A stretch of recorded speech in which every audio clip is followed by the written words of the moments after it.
या एअरपोर्टची संकल्पना 90च्या दशकातली होती। अनेक वर्ष आम्ही जेव्हा मुंबईहून पुण्याला जायचो तर एक बोर्ड फक्त लागलेला असायचा की या ठिकाणी नवी मुंबईचं आंतरराष्ट्रीय एअरपोर्ट होणार, पण काहीच पुढे जायचं नाही। ज्यावेळी मोदीजींच्या नेतृत्वात देशात आणि महाराष्ट्रात सरकार आलं, आम्ही माननीय मोदीजींना विनंती केली की आपलं जे प्रगती आहे ज्यामध्ये सगळ्या प्रोजेक्टचा ते रिव्ह्यू करतात त्याच्यामध्ये नवी मुंबई एअरपोर्ट आपण घ्यावं।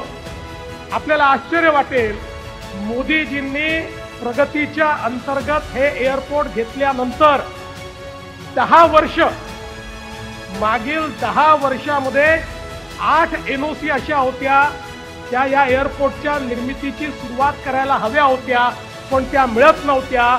मोदीजींनी प्रगतीची पहिली बैठक ज्या दिवशी घेतली त्या दिवशी सकाळपर्यंत मुख्य सचिवांनी सांगितलं, साहेब 7 NOC आलेल्या आहेत। आणि मग मोदीजींनी विचारलं 8वी NOC का नाही? त्याला 1 महिन्याची स्टॅट्युटरी नोटीस होती, ती निघालेली होती। 15व्या दिवशी 8वी NOC आली आणि जे 10 वर्ष झालं नव्हतं ते मोदीजींच्या एका मीटिंगनी त्या ठिकाणी झालं आणि याची निर्मिती सुरू झाली। आणि हा अतिशय सुंदर असा एअरपोर्ट, 9 कोटी पॅसेंजर हँडल करू शकेल असा एअरपोर्ट, हा एअरपोर्ट एक इंजिनिअरिंग मार्वल देखील आहे। हा एअरपोर्ट बनवण्याकरता या ठिकाणी पहाड देखील क्लिअर करावा लागला, नदी जी आहे त्या नदीला देखील त्या ठिकाणी परिवर्तित करावं लागलं आणि त्यातून आज अतिशय सुंदर असा एअरपोर्ट सुरू झालेला आहे।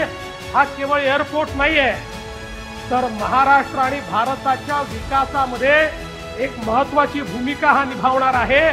मी तर असं म्हणेल, केवळ हा एक एअरपोर्ट महाराष्ट्राचा GDP 1% वाढवण्याची क्षमता ठेवतो आणि त्यातनं मोठ्या प्रमाणात आज महाराष्ट्र पुढे जाणार आहे।